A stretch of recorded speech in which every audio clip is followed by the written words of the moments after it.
And welcome back to episode 3 of Supernaturally Speaking. I am Troy. I'm Justin. And we have 2 guests with us tonight. We have Mel from the last one and Lori. Hello. So tonight, we're going to get their opinion on a few of the spooky goings-ons we've discovered. So I'm going to go ahead and turn it over to my co-host here and let him start us off.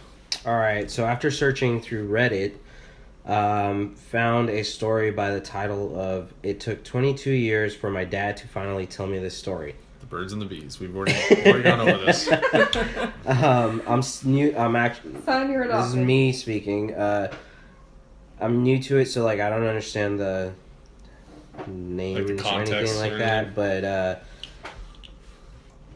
I guess it's subreddit No Sleep, by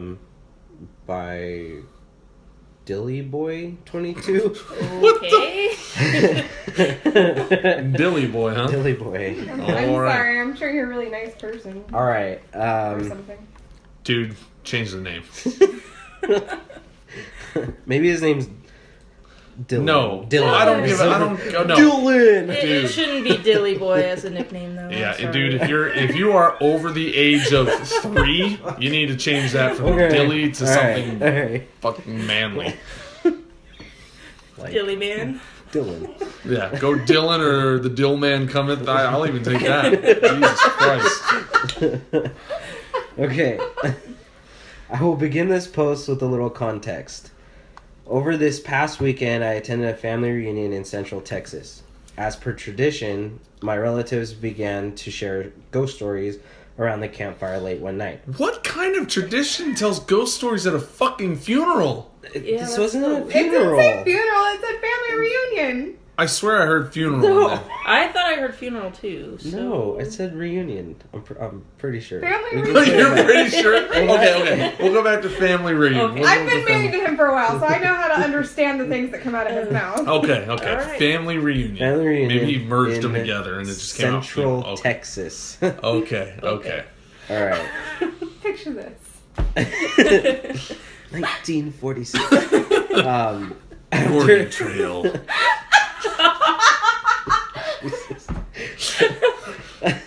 All right. Family reunion. After everyone's stories had been told, my grandmother looks to my dad, so her son-in-law, and asks him to tell that story he told her and Tracy, my mom, all those years ago. My dad's face turns somber and uncomfortable, and he politely declines. I ask my dad what story she is talking about, and he replies that it is no big deal. I am now very intrigued, so I egg him on without any success. Later that night, my family and I got in our cars to return to the hotel, and I decided to ride back with my dad. Soon after we got on the road, my dad says, "Well, I've put off telling you this story your whole life, and I don't see any reason to not tell you now." Now, my dad is incredibly animated and is a man who treats storytelling almost as a performance piece. But the start of this story is uncharacteristically grave in his tone. He begins with, might as well jump right into it. When I was about your age, soon after I graduated college, I could not find any lucrative work. So I started a small painting and roofing business in West Texas with my buddy Paul. Paul had recently become a born-again Christian and began attending one of those hooky-dooky, speak-in-tongues Assembly of God churches. Well, we got a job that summer in '83 that, under the constraints, simply could not be completed by only Paul and I.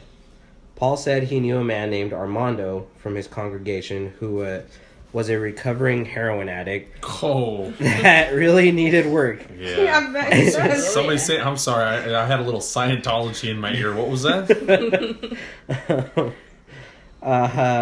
Sorry, I lost my spot. I didn't see any problem with taking him on, so we went to pick him up from his house the next morning on the way to the job site. As we pulled up, Paul tells me that this Armando guy had a past dabbling in a satanic cult. Oh But my god. Paul assured me Seems like a winner. Jesus. But Paul assured me that he wasn't a nutcase or anything. not I even have a little. Paul checked. Obviously, I wish he had told me this beforehand, but we were already in the guy's driveway, so we went to knock on his door. Once we got to the door, we noticed that garlic had been strung all around the frame of his entryway. And let me guess. Goat head knocker. That definitely struck me as odd, but I tried not to think of it. After Armando answered the door, I introduced myself and reached to shake his hand, and he simply said, "Hello," while looking past me over my shoulder without ever shaking my hand. So I immediately didn't like this guy and just told him, "Let's go." The three of us got in my old green Bronco and headed to the site. I noticed pretty quickly that this dude absolutely reeked of garlic. It made my truck smell terrible too, and that pissed me off. So Armando was definitely not on my good side, but this guy was a good worker, so I put up with him and the awful garlic smell for the next 2 weeks. 2 weeks. Yeah. Sounds like he's got more of a vampire problem than a satanic problem. One morning, we go to pick him up like we had been doing, and he didn't answer the door. Paul decided to go inside because the door was unlocked. They both came out about 5 minutes Start later, of a scary and I heard Paul say, "You sure you're alright, man?" Armando's face looked very weird, like it was a little loose on his face or something. Oh.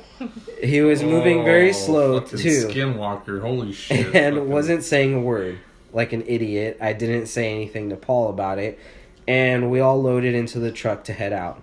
We were working in a half-built house, and were up in one of the second-story rooms painting that day. Paul and I were on the opposite side of the room as Armando working on the ladders painting this. Opposite side of the room as Armando working on ladders painting the ceiling. Paul asked Armando to bring us something over, but received no response. I looked over kind of pissed off, only to see Armando standing empty-handed with his back to us and not moving. I yelled his name thinking he was fucking with us or something, and he didn't do anything. I got down off my ladder to walk to him, and that is when he turned around. His eyes and mouth were closed, but I could hear this weird mumbling coming from his direction, and that was actually pretty loud. I yelled at him again, "Hey man, stop fucking around." That is when he opened his eyes and looked at me. Those eyes were so red as a Dixie cup, except for an entirely black center. I stopped dead about 15 feet from him and just kind of stood there waiting for something to happen. But he just kept staring at me. Then I started hearing a deep voice coming from his direction that sounded like nothing like him. What I will never forget to this day is that his mouth was closed the entire time I was hearing all of this. But I somehow knew the words were coming from him. The voice was saying some evil-sounding stuff. Crap like, "Son of a whore, you're dead," and other stuff I can't remember. That all scared the living shit out of me, so turned to Paul, thinking I was hallucinating all of it, only to see him standing there pale as I ever seen anyone. I yelled over to Paul, "Are you hearing this shit?" Paul finally spoke up and said, "Armando, what the hell is going on?" That's when he turned to Paul and started saying the same things he was to me, all while his mouth was still closed. The words were so clear, though, it was terrifying. So I grabbed my roofing hammer, which is Oh my just God. a hammer with an axe-looking blade instead of the thing that pulls out the nails, and I yelled, "I'm about to hit you with this thing, man, if you don't stop." He didn't, so I threw it at him. Okay. Hold on. Really? The Oh, hammer, wait, there's more. the hammer side hit him square in the face, but it didn't even seem like he noticed. So I decided to get the fuck out of there, and Paul followed me. We ran out the front lawn without looking back, and that's when I heard Paul say, "Oh shit, the homeowner is here." Oh. I saw the lady driving down the Wow. long dirt road up to the house. I guess she was just coming to see how things were going. I could see Armando walking through the house because most of the walls hadn't been put up yet. Paul, Painting a house that's not being right? built yet. Like, I don't build houses, but I'm fairly certain Generally, that's it's like not framing how it and like works. drywall, Yeah, and then you paint. paint. so, But back in the summer of '83, that's how you got Pretty it fucking done. hot, so they removed walls to keep it cool. Very good. Paul said, I have to go get him. And I told him he was fucking crazy, but he went anyway. He didn't make it halfway there before Armando walked out onto the front porch just as the homeowner and her son, that I just noticed was in the car, pulled up. As I heard the car doors opening behind me, Armando began slamming his head against the wood porch post over and over again. He was bleeding everywhere. Before I could even turn around to tell the woman and her son to get back in the car, she had slammed the doors closed and hauled ass back down the dirt road. Good choice. I thought that was a pretty good idea, so I told Paul to get the fuck in my truck so we could leave. Just as Paul got to the truck, I saw Armando projectile vomit at least 10 feet for a solid 5 seconds. And that's the last thing I saw of him. I flew down the road and never looked in the rearview mirror. Paul told me to drop him off at his church so he could get the church pastor and go back to the site to find Armando. I did, but I told Paul not to drag me into it, and that he was stupid for going. I didn't hear from Paul again for about 3 days until I got a call from him asking me to come to his church. I said, fuck that. He asked me if I was surrounded by the hedges in the garden of our Lord. My only reply was, what happened to Armando? To which he said, it all worked out. I never returned any more of his calls or worked with him again. So there's my dad's story. Now, I'm one of the most skeptical people when it comes to all the things paranormal, but I believe every word my dad said. My dad is not a very religious man either, and he would not say whether he thought this was an encounter with something demonic or anything like that, but it certainly makes you wonder. Okay, what the fuck? Okay, so first of all, he says he's gonna. Probably didn't get finished. Yeah, on time. no. At that point, she's probably like, you know what? Keep the house. Yeah. I'm good. Yeah. He says he's gonna hit him with the hammer, and then he throws it at him. Are you out of your fucking mind? I'm pretty sure that's called assault. Yeah. No. I'm not even Attempted arguing. murder. I'm not even arguing that point. If this shit was going down with me, I wouldn't let go of my weapon. I'd walk up and pow. All right. But no. Okay, that's it's always hard with these religious stories because again, it's one of those things where it's like, if his dad really wasn't that type of guy, why was he so scared to tell the story? I would understand somebody who's particularly religious to not want to talk about that story because to them, propagating that story is really only just giving, as they would probably put it, the devil more power because you're talking about him, you're bringing him up. But that also seems pretty. That seems pretty extreme for what sounds like a story about a possession. Mm-hmm.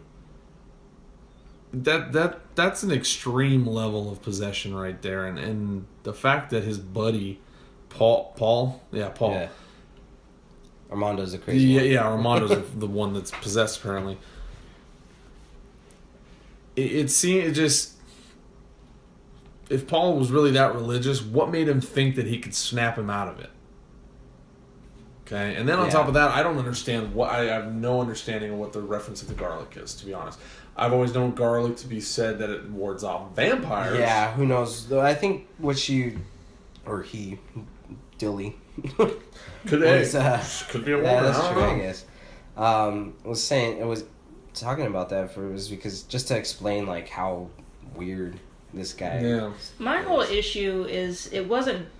Yeah, for the most part, the whole religious thing. He's a former heroin addict. Yeah. So this is what I've been waiting for. Because depending on what your drug of choice is, and generally, I mean, most people stick to one drug or the other, but they do combine them.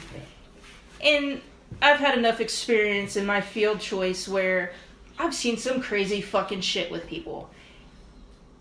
And this seems more of a drug-related issue than a possession thing. So, just for context, both Lori and I are in the medical field. I am an EMT. Mel is Lori is a paramedic. Mel is an EMT also. But I've been doing this for almost 10 years. I'm about 15 years into my career now. Yeah, so this is when I read this, like the first thing that came to my mind was also obviously like a relapse. But yeah, it does kind of sound something like that. Because I'm not at that level of medical experience as the three of you are, but I've seen enough and read enough about incidences similar to these relapses and any kind of drug-related incidents, especially stories from like you guys, that you're right. It's this sort of shit happens because depending on how long you've been clean, and you decide to relapse, that hits you twice as hard. Well, and it doesn't even necessarily have to be a relapse, but you have to think of what drugs do to your body and your mind, and a lot of these people develop psych issues. Yeah. Oh, yeah. And just seeing these batshit crazy people walking down the street screaming at themselves, that sounds more along the lines of this guy like just randomly screaming and then banging his head on a pole. Yeah. The whole projectile vomiting for Could have 5 been seconds. from trauma. It could have been, but also people's perception of time when something's happening That's is true. completely off. So 5 seconds is a long time. That's a very long time. Generally, that's a lot of stomach contents to get out. I'm not buying it. I mean, well, Not that it did. It was let's- just exaggerated, maybe. let's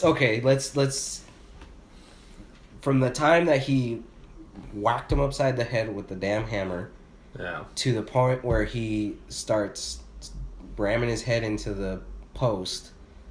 I mean, he could have already been ingesting so much blood by then. I mean, or who knows what happened before that.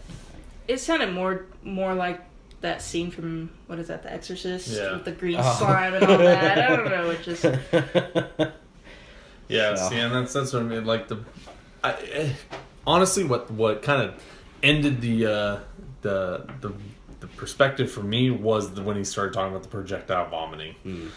Like the rest of it, he had me. I was like, okay, that's interesting. eyes, Yeah, his the eyes. eyes, stuff like that made sense. But then it was like the projectile vomiting just seemed almost out of character for what was going on. Because it's like, okay, he's acting like this, but then all of a sudden it almost seemed like he added it for added effect, which at that point now begs the question: was any of it true? But again, it's one of those things too where it just seems odd that, if you're not that religious of a man, I mean, even out of fear, that long to not tell the story, why? And then why would you tell your mother-in-law? But not. But then your all of a daughter. sudden decide not son. to tell your child Yeah. for whatever reason. And at that point, 22 years, the child's at least 22 years at Yeah. that point. Unless Maybe it was even more older. like a Maybe scare even older. tactic to kind of build it up and be like, oh, I don't want to talk about it. I don't want to Yeah. talk about it. Okay, finally, I'll tell you. And kind of build up the story Yeah. to where it seems more Well, scary. the guy likes to tell stories like they're. Well, Yeah, and he see, even and said he was very you're right, animated. you know what? And that's the other issue too. That's the other issue too right there. Is the fact that he even specifies that it's a family tradition to tell ghost stories. Okay? Yeah. At that point, like you were saying, he was very animated, but this time he's been very different. Again, added effect. So it's tough when that's the situation that's going on as far as how the family runs. Yeah. I remember when I was a kid, I went camping. My dad and I went camping with Did you two guys of our see the New neighbors. Jersey Devil? No, not because we didn't camp that far out. We didn't camp that far out. But we went with two of our neighbors and their kids. And just before we were going to bed, the dads decided they were going to tell scary stories, but, made it absolutely believable. One story was about a headless hunter that just walked around trying to find a new head that fit. The struggle. Oh, Right? yeah. The other one was about an actual killer bear that nobody could actually catch.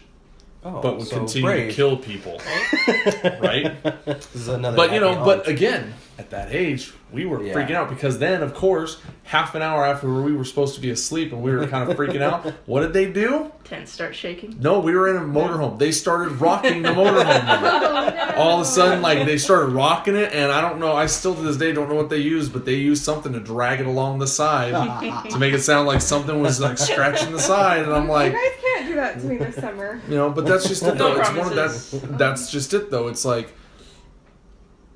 they told it, they knew how to tell it Yeah. to make us believe it, regardless of what age we are. They told us what they knew we would believe and what we would buy, and then to make sure it really sank in, they did all the little special effects. and who knows how many times those stories have been told to them. Yeah, You know, yeah, I mean, if they're dads or yeah. whatever. The whole point of these stories typically is 9 times out of 10 is to actually create some sort of fear. Mm-hmm. And that's all well and good, you know. But like I said, for me, the projectile vomiting was what threw it off for me at that point. I was Yeah. kind of like, okay, that's Well, that's when I was like, okay, I don't know, and you know, because initially too, the hammer hitting him in the face, that almost threw me off. But then I started thinking, I was like, no, if you're high enough, it's not Oh, going to yeah. phase you. No, Oh, yeah. absolutely Yeah, not. you're just going to Like, stand there like nothing happened. we've had patients that or whatever, you know, you can tase them. Yeah, they're and shot, tased, they're pepper just staring at sprayed, you, and they're like, still I've coming heard at cops you. saying, yeah, like, I tased this guy and he did not go down. He just kept moving, or Yeah. you know, stuff like that. Drugs will. Yeah, and that's what I mean. It's like completely when, at overtake that you. point, I was like, okay, that makes sense because if he is high on something, Yeah. you know, he could Especially easily something take, like heroin. yeah. So anyway, what you were saying, Justin? I don't remember. It's gone. Yeah. Well, we can move on to the next segment. Troy, did you say you had? Did you guys want more drinks? Fuck it. Yep. Yeah. Why not? Why not? Yeah, I do actually have one. And I was initially... Now, last week, I know I'd mentioned to Mel that I had one that I thought she'd really like, but I'm actually going to say that for another one because I came across something else that I actually have a personal story about. So I thought You this just would want be to good. build me up, Troy, don't I you? do, because Don't I think I? you're really going to like that one, being that it is Jewish lore, and I know how you are about the Jews. I know do you love me love some them. Jewish folklore. I know. So, one thing to kind of get an idea is I actually like put in like list of supernatural creatures, things like that, just to kind of get an idea of what lore is out there. And I came across one that as soon as I saw it, I was like, son of a bitch, I got to do this one. Otherwise, it's literally going to haunt me for the rest of my life if I don't do this one. And it's about, it's known as the Black Dog legend. Okay. And initially, and like I said, I looked into it, and it actually, the legend itself is actually more primarily found in folklores in the British Isles. And a lot of people out there associate any kind of recorded sighting of a black dog as something related to the devil or even a hellhound. Okay. It's also purported that anytime it's seen, it's usually followed by a death. You know, whether it's not necessarily always the viewer, but somebody close to them. It is generally supposed to be larger than a normal dog and typically has large glowing eyes. A lot of people refer to the glowing of the eyes as like burning coals. And it's weird, like throughout the Isles there's different relations to the dog and what they represent. Some places see the dog as associated with an electrical storm, and others are known to be seen at like crossroads or places of execution or even ancient like pathways. So and it's, like I said again, most of it's throughout the European area, especially the British Isles. And then just in history in general, you've got creatures like Cerberus, the three-headed hellhound, said to have been a black dog. There's even, and again, it's made its way out here, in a few ways, and one story I'd come across, or one legend I'd come across, was actually amongst truckers. Huh. And with truckers, what they say is that the black dog typically appears to truckers who are falling asleep on the road. And what it is as they're falling asleep, when they kind of come to, like they realize, oh man, I dozed off for a second, they see a black dog running at them. And swerve. They swerve, and they usually end up getting in an accident and dying. Or killing someone. Or killing somebody. So there's the death relation there. And that's if they're dying, how can they tell that story? It's either they don't make it or they kill somebody. Okay. So someone dies. Yeah, somebody ultimately ends up dying in that sense. It's a good point. Like, do they come back from the dead and be like, hey, this is what I saw? And again, throughout different areas, some people say that the black dog is actually a malevolent spirit. Others say that it's actually directly harmful. For an example, one thing is, and I may do this one down the road, but there is a canine-like creature. Stupid cat. The neighborhood cats. Yeah. It's known as a Barghest, and that's known to be directly harmful. Like, if you run into one, you're gonna get fucked up. Huh. And then there's other ones. There's another location in actually the States, in actually Connecticut, in Hanging Hills. I've never heard of that in Connecticut, but there's a black dog known to be running around there. That one's more of a benevolent one. It has been reported throughout all the counties of England. So there's, well, obviously there's more than one. Yeah, and that's the thing, is it's like typically it's viewed as, it's actually, the black dog is actually just more, it's sort of like the name given to this particular lore, because it's not necessarily just this one particular entity, but it represents multiple entities. Oh, okay. All right. That makes sense. Yeah. But it's just an interesting kind of situation, because you don't, a lot of people half the time, when you think dogs, they literally, it's one way or the other. Because you could have, you meet the friendly neighborhood dog, but then all of a sudden around the corner you've got a stray that you just want no part of. And one of the reasons they believe that it takes this form is because a lot of people view and have that fear of canines, because they do have a bit of a scavenger's personality. When you see a stray dog, it's scavenging, it kind of does its own thing. It's very territorial. I've seen reports done on wild packs of dogs. Mm-hmm. Just roaming, like particularly in places like I think it was Detroit, when it really tanked, and a lot of people just left, and it started becoming a legit ghost town. Packs of wild dogs were just roaming. Right. Yeah. You could see they used to wear a collar at one point, not anymore. Yeah. Just stuff like that. And they range from, certain appearances, they tend to be shaggy, but one thing for a majority of them, because a couple of them, some say that they've seen a white dog, others have seen one with like a greenish tinge, but a majority of them are all black dogs. And like, let's see here.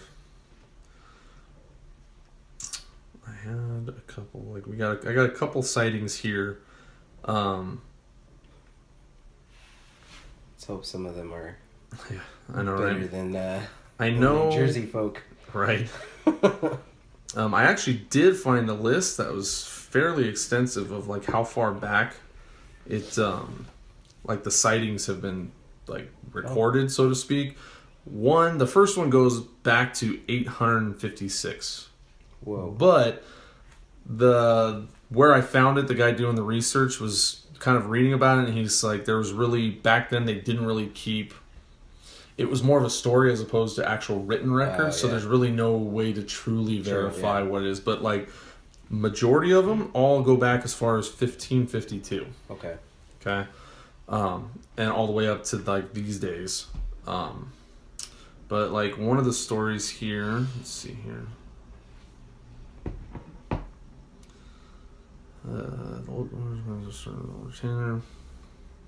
Let's see here. A black dog has been said to haunt the Newgate prison for over 400 years, appearing before executions.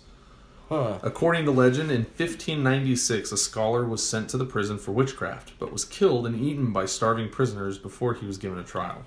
Jesus. Yeah. This is back. Yeah, this is back when prisons were legit prisons, not the 3 hots and a cot we get today. The dog was said to appear soon after, and although the terrified men killed their guards and escaped, the beast is said to have haunted them wherever they fled. Let's see here. On Dartmoor, the notorious Squire Cabell, I don't know why he's notorious, but was said to have been a huntsman who sold his soul to the devil. Oh, there we go. Oh. When he died in 1677, black hounds were said to have appeared around his burial chamber. The ghostly huntsman is said to ride with black dogs. And also this, and it's interesting. One of the cool, I almost said the damn word again. Troy noticed This actually, in the last couple podcasts. actually, it was only the first because that was the I noticed. I said the word interesting way too much, so I'm trying to cut that word out of contemplating my making it a drinking vocabulary. game. Oh, definitely Yeah. making it a drinking game. But this folklore of the black dog is actually strong enough that it did inspire Sir Arthur Conan Doyle to include that particular folklore in one of his books. The question is, can any of you name what book? No. You know who Sir Arthur Conan Doyle is, right? Nope. Nope. No? The author for the Sherlock Holmes, Oh, Oh, sure. okay. Alright. The Hound of the Baskervilles. Okay. No? Oh man. Wait, what was it again? The folklore of the black dog inspired Sir Arthur Conan Doyle to do one of his Sherlock books, the one that was called The Hound of the Baskervilles. I've heard of it. I've never read it. Oh, I didn't expect anyone to necessarily read it. I'm At a least little bit heard more it. well read than most, to be fair. I'm glad somebody else has at least heard of it. I started really feeling just out there on my lonely island. Well, It's okay. I'm probably. Do you know who Sylvia Plath is? I recognize the name. Okay. All right. That's at least better than Yeah. other people at the table. So then, yeah. So then the Scottish version of the black dog is called the Cusith, I think it's pronounced, and it's said to be an enormous otherworldly hound that haunts the Scottish Highlands, roughly the size of a cow or a large calf. Was feared as a harbinger of death and would appear to bear away the soul of a person to the afterlife. Similar manner to Grim Reaper. Okay. So it's just interesting, and then the thing is there's like photos that people have sent in for this particular, and unfortunately you guys listening to this can't really see it. Pull this up? We can. Is look for themselves. I found it on the article is called 5 Terrifying Stories and Lore About the Legendary Black Dogs to Haunt Your Walks Home. Okay. And it's on something called Thought Catalog. Who is it written by or done? James B. Barnes. But there's a couple photos. Most of them are kind of iffy.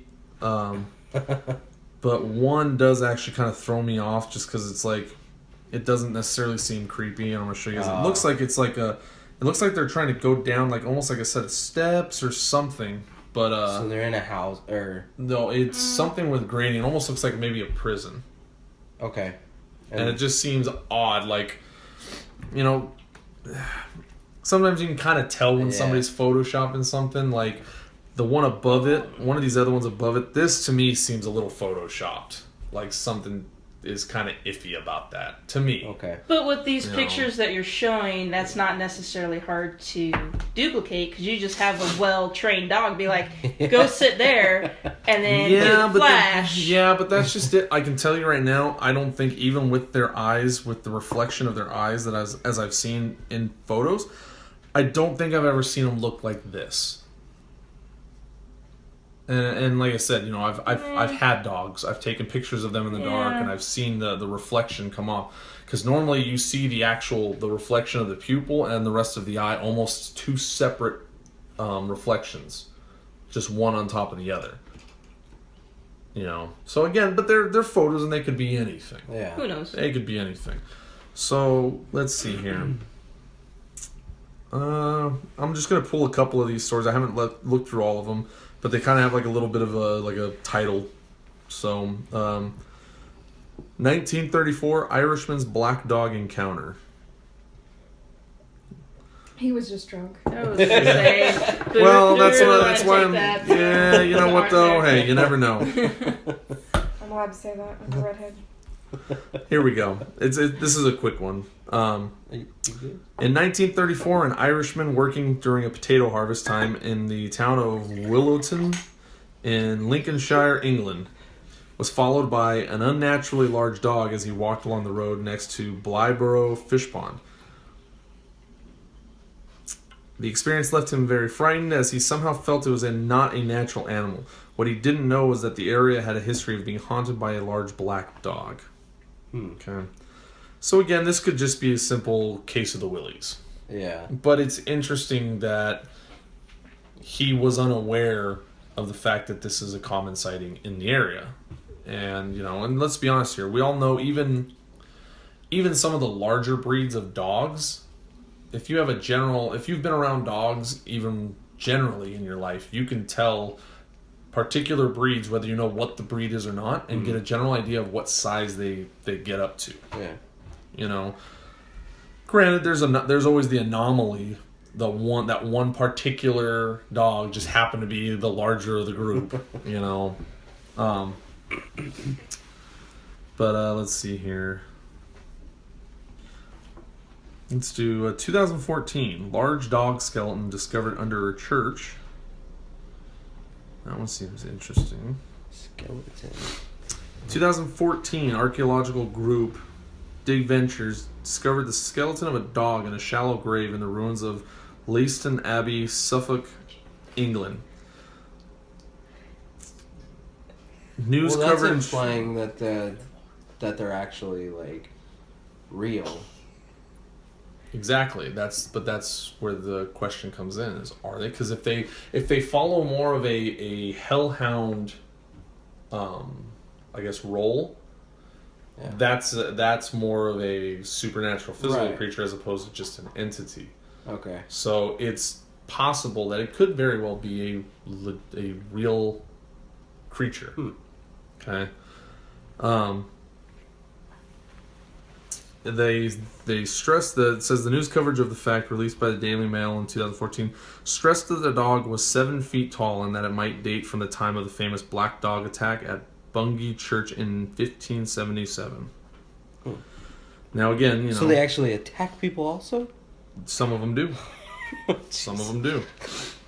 That's what I was saying. Some of them are, benevolent, but then some of them actually are directly harmful. Is it usually the same size dog, the same type of dog? Or are you gonna like come across a little black chihuahua and They all say it's a large black dog typically. So if it was that, I don't think it would be considered a large black dog. And to be honest, I can honestly say I don't know that I've ever really seen many black chihuahuas to begin with. So, it could be, but if somebody's Yeah, I've saying seen some- that's a large dog, then we got an issue here. I've seen some pretty fat ones. But it's just interesting that because then the next question you have to ask yourself too, just in general, why would you bury a dog in not only a shallow grave but under a church? I don't know, maybe they don't know about How do we know the church wasn't built on top of the dog? Maybe the dog kept out a good point. the vermin. No. But back in back in Good that point. time, why would you bury your dog? That's something to me that seems something more of a modern perspective. I don't know, we'd have to look I don't into know. Is it? What would you? Okay. We cremated ours. Yeah. Do I'm you pretty sure they didn't do that back then. No, But I don't, but it is buried in the back. That's a fair question. if you, with the grave and covering it up with dirt, at least you're not going to have that smell of rotting flesh. But it was a and shallow grave. It doesn't matter. It's It's shallow still grave, it's something gonna over come out. instead of just. But it's going to seep Wow. out. It's good fertilizer. It just Okay. seemed kind of odd to me that you would do that under a goddamn church. I do have something from 1577 here. I'm curious if it's the one that they referenced there. I want to know, like, how warped these stories have gotten. Like, the stories from 1577, like, It's like the game of telephone. Just keeps getting bigger and bigger and bigger. Yeah. All right, so this looks like this is the attack that last one referenced. 1577, August 4th, Suffolk Black Dog.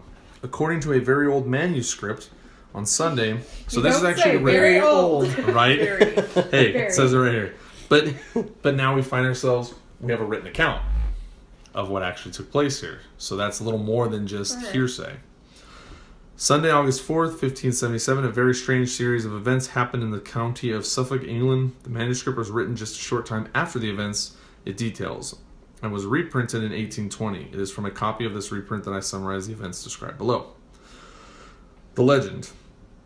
Between the hours of 9 and 10 in the morning on Sunday, August 4th, 1577, the town of Bungay, Suffolk, was enveloped by a Hey. sudden... Didn't you just That's talk what I just said, Justin. I said No, this is- earlier. Way to pay attention. earlier? Yeah, Didn't the you story mention that from the 2014 story. Yeah, Okay. that's why I clicked on this because I was like, I think this is the story. Sorry, I was trying to figure out when we You're started just so adorable. Cremating. when we our started animals, burying or burying dogs. Yeah. our animals.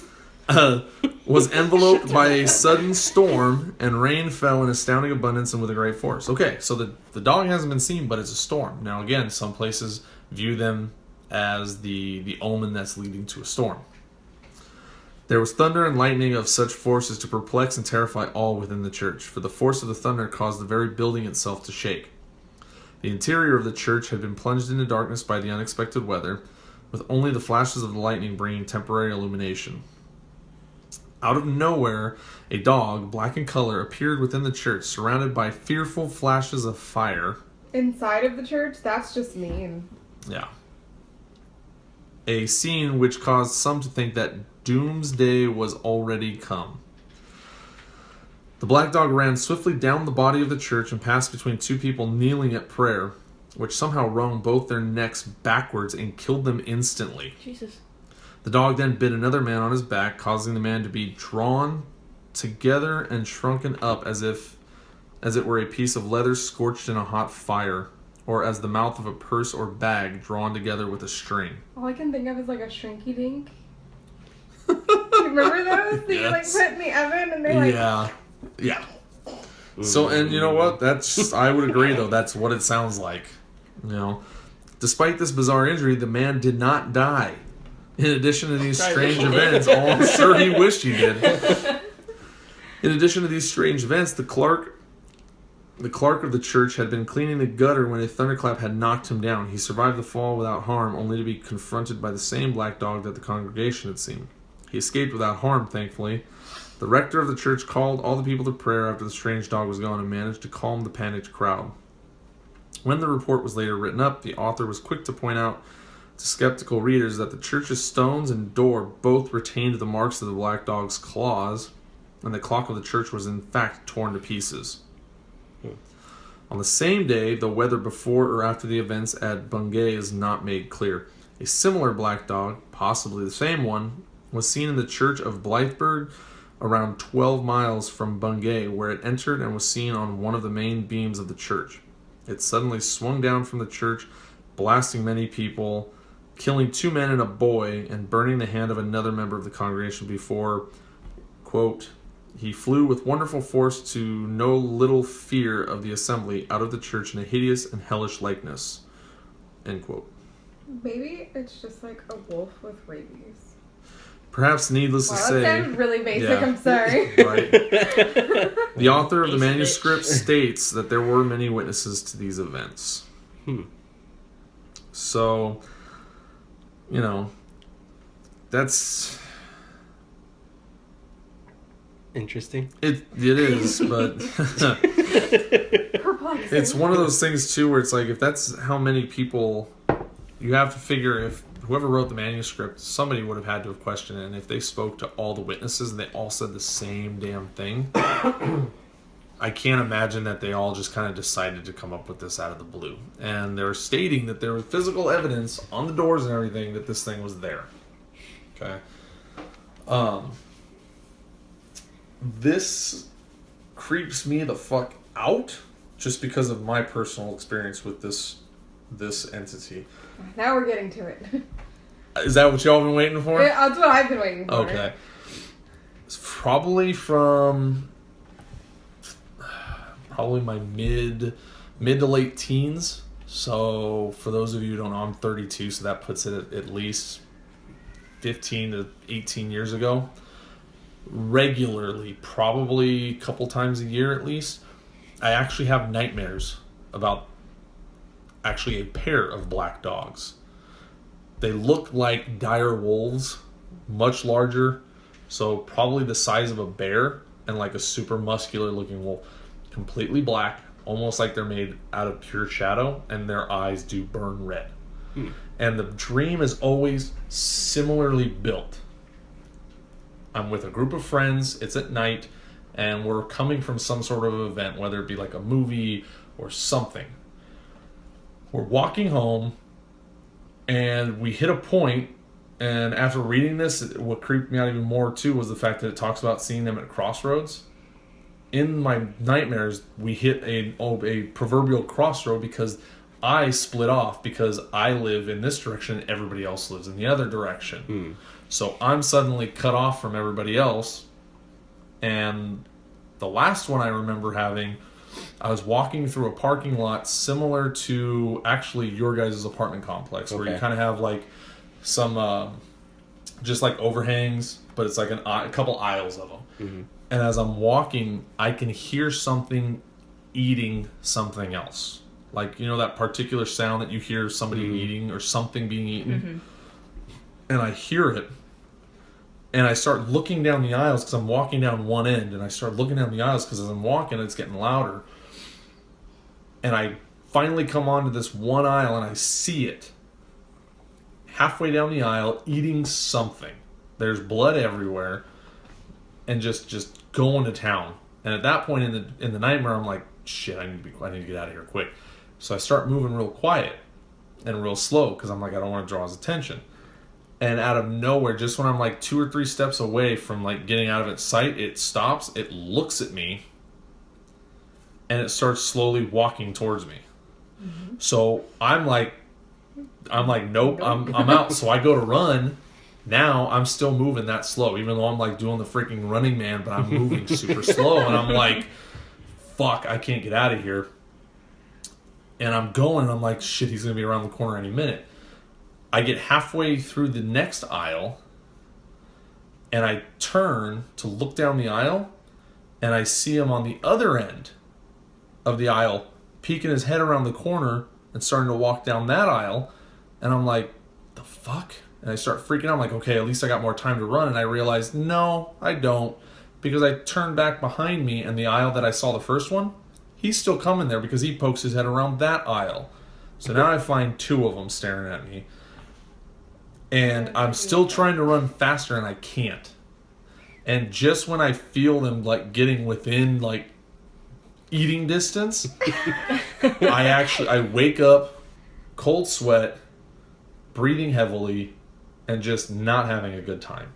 And this, You're gonna have a bad time. I'm having a bad time. And this happens usually 2 to 3 times a year since then. I have a nightmare similar to that, but it's always those 2 fucking things. Okay? And it scares the shit out of me. Now, my real life run-in, not just nightmares. I was at a buddy of mine who lives in Moreno Valley. I was out back talking to him, fish. And I was talking to him because he kind of has a lot of knowledge on stuff like that. And we were kind of talking dream interpretation. And I'm like, okay, you know, I'm hearing what he has to say. I leave. And it's just off of Pigeon Pass. Okay? For some reason, this particular night, I decided, and it's about 12:30 at night. For this particular, usually I hop on the 60, I head down to Redlands, and I go through San Mateo. For some reason, I decided to take Ironwood, which runs the entire length of that. I don't know why, I just did. So I started driving, and I noticed I started getting to a section. It's residential, but I have a weird event that happens to me usually every night if I'm driving out at night. Usually I get one street light that goes out as soon as I go under it. And it happens to me almost every night I'm driving. So I'm driving, and it happens, and it happens to me so much I don't even, like, I notice it, but I just kind of brush it off. I had 4 of them in a row go off, and they were actually going off ahead of me as opposed to when I went under it. And at that point, I'm like, okay, that's kind of odd, maybe, and I'm thinking, okay, maybe a power outage, because it boom, boom, boom, boom. I come around this bend, and I slam on my brakes because there is this large, black, emaciated dog just dead center of the road. Don't know if his eyes are glowing because my headlights are right in his face. And I mean, he looked like some sort of pit bull mix, but he was way bulkier. Like, I've seen ripped fucking pit bulls that were like trained, like when they pull them from like dogfighting rings. He was way bigger than this, but he looked like, it's like I could see his ribs, but like his shoulders were just massive. And I was like, and I was dead stopped. And he just sat there, stared at me for about a minute. And then he walked on the driver's side. And I could see his eyes weren't glowing when he got out of the headlights, but they were a milky white, almost like he was blind. But he fucking watched me the entire time he just walked by. And I wanted to go, but I was too fucking intrigued by it, so I just sat there and watched him walk by, and in my head I'm going, you idiot. Fucking foot on the gas and get the hell out of here. Finally, when he gets like probably towards the back of my, and it was when I had my truck, towards the back of the truck, I finally hit the pedal and went, and I looked in my rearview mirror to make sure I left that fucker behind, and there was nothing there. And to this day, this particular thing scares the shit out of me because I don't know what it is, and I have had a run-in with this fucking thing. I am 100% confident that whatever this is, I ran into it that night. So my question is did anybody that you know die? No. But at the same time, the problem is, and this could be a stretch because again, they don't really give an idea as far as like time frame, like when this takes place. But it just seemed to be maybe coincidence. Not too long after that, my dad passed away. So again, I think to make that connection is a bit of a stretch because again, it was a good chunk of time. So to me, that was just a bit of a stretch. I didn't want to make that connections, and I still don't to this day. But it still concerns me because, like I said, there's no way. And the other one other run-in time I had, and a buddy of mine can vouch for this. You know, I don't talk to him much anymore, but if I were to talk to him again and bring it up, hopefully he would remember because he was in the passenger seat. We were hanging out and we were playing Dungeons and Dragons, being nerds. Yes, being nerds. The game finished, and this was in Yucaipa. Okay. Game finished. He needed a ride home, so I took him home. It was February, and it was a fucking super stormy night. You know, branches were off trees and everything, so I'm driving. And this was before I rolled my truck, so I didn't give a shit how fast I drove in the rain. So I'm driving, and I'm in a little Pontiac Sunfire. Jesus. Yeah. Imagine my big ass getting in one of those. So we're driving, and we're just bullshitting, and I shouldn't be going as fast as I am, and I'm going down a residential street. I shouldn't be driving as fast as I am, but I don't care. I'm just driving. And I get a quick flash of a dog, a black dog in front of me, and I hit it. And I'm like, fuck. And I look at my buddy, and he looks at me and goes, he's like, dude, did you just fucking hit a dog? And I was like, I think I did. And I was like, should I get out and check on it? And he's like, no, dude, because it's going to be it'll fucking bite you. Just go. So I fucking went, and I hit it hard. I got him home. I looked at my car. I was missing the hubcap. Jeez. And the whole front corner was like the fender. All the plastic was just busted up and crunched in. You know. So I'm like, okay, I'm going to drive back that way and see if I see anything. You know, and then so I hop back in, I head down there. Nothing. And I spend like 10 minutes driving a couple of the blocks around there. Nothing. And it was just, and again, nobody died. But it's just odd because it literally was out of nowhere. Yeah. Out of nowhere. So yeah, the Legend of the, to me, this thing is fucking real. Mm-hmm. What it is, I don't know, but it's fucking real. And it scares the shit out of me. Because not only have I had 2 physical run-ins with it, the fucking things won't leave me alone. Yeah. Because I keep having dreams about them. So yeah, it's... Dreams, yeah. Yeah, that's what bothers me, I think, the most about them. So, Well, yeah. I do have an answer for you for something. Okay. I found an article in ancient.eu by Joshua J. Mark. This is about how long we've been burying dogs. Okay, I am curious. I want to know this. I want to know So it this. says, this is just the first paragraph. It Okay. explains everything already. Dogs have been a part of the history of human beings since before the written word.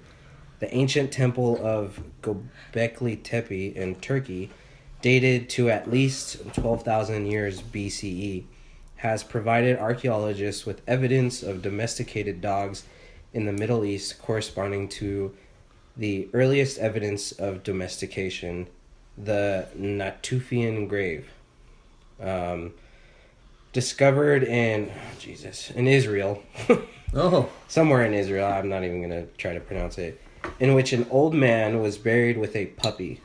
In many cultures throughout the ancient world, dogs figured prominently and largely were regarded in much the same way that they are today. Dogs were seen as faithful companions, hunters, guardians, and as a treasured part of the family. So, okay. at least Okay, so we 12,000 we have been BC. For a buried. long, long time. We've Yeah. been burying our Okay. pets. So with that would beg the possibility that yes, maybe the dog was buried there prior to the building of the church. Who knows? Yeah. So that's it for mine. yeah. All right, quick segment of happy haunts this evening. Tonight I'm going to talk about America Sings and a couple incidents that happened. So, for those of you that don't know, Disneyland has this big building in Tomorrowland, and it started off as the Carousel of Progress, and then became America Sings, and then became, after a long time of just sitting and being office space, Innoventions, and is now Star Wars Launch Bay. But anyway, while it was America Sings, an 18-year-old girl who was a cast member there. Cast members are the employees for those of you non-Disney nerds. Anyway, 18-year-old cast member, just graduated high school,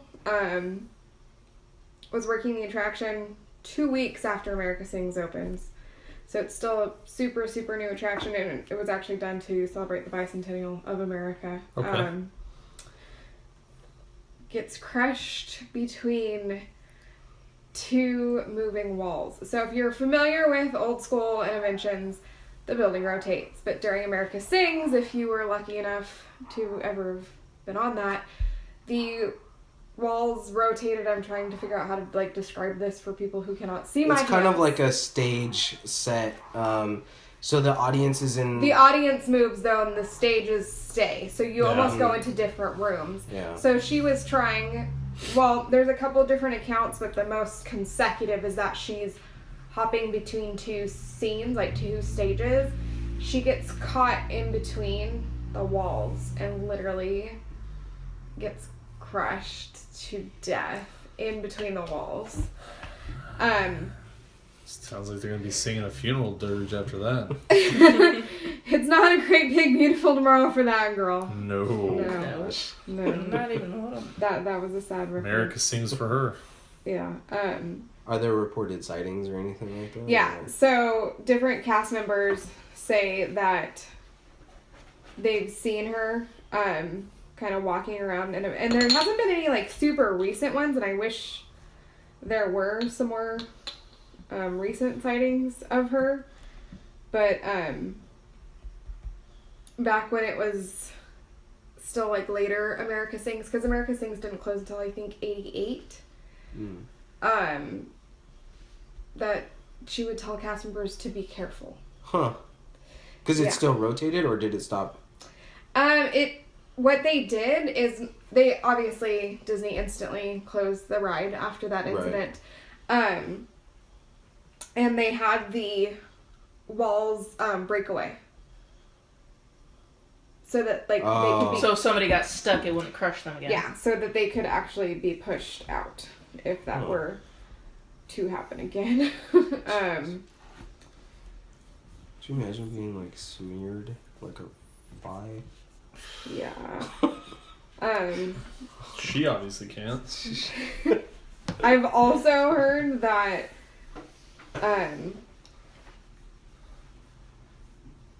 totally lost my train of thought.